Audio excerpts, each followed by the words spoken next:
Аллаху Акбар, Аллаху Акбар.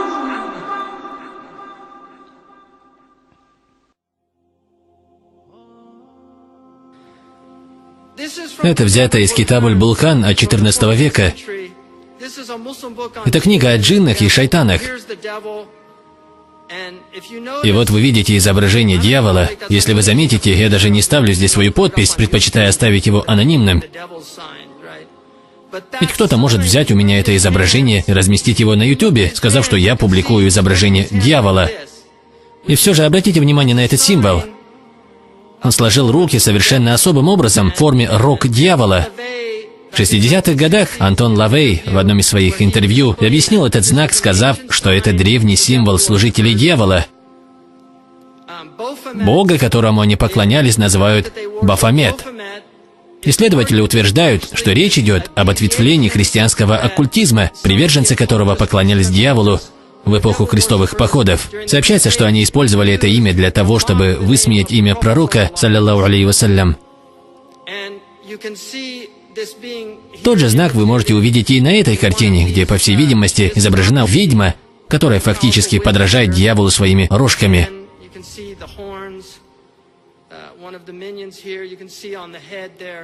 А вот одна из слуг. Посмотрите на ее голову. Это все делается для того, чтобы показать детям пагубное влияние лукавого Уолта Диснея. Великая вещь, которая позволяет воздействовать на детскую психику, показывая детям, что происходит. А вот обложка альбома группы Битлз, которую они выбрали сами.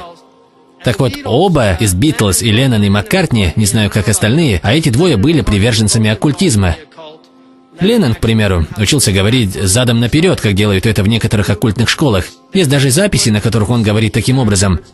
А если вы обратите внимание на обложки альбомов Пола Маккартни, то также заметите баранов и рога.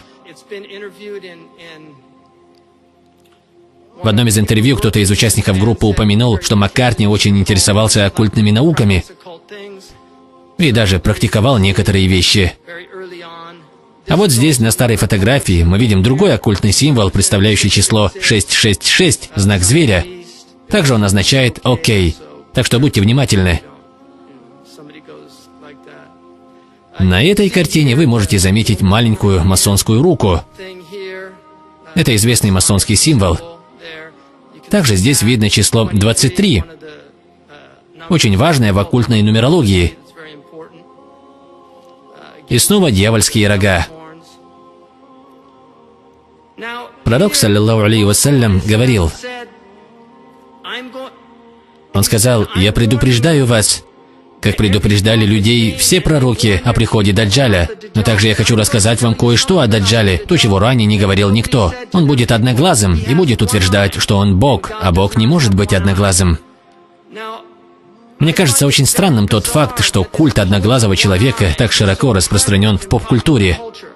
Куда бы вы ни посмотрели, везде вы увидите этот знак. Обратите внимание на это изображение Эминема, который изображает дьявола с одним глазом и дьявольскими рогами. Такими постерами обклеены все улицы Торонто. А все эти одноглазые анимационные персонажи, которых называют миньонами.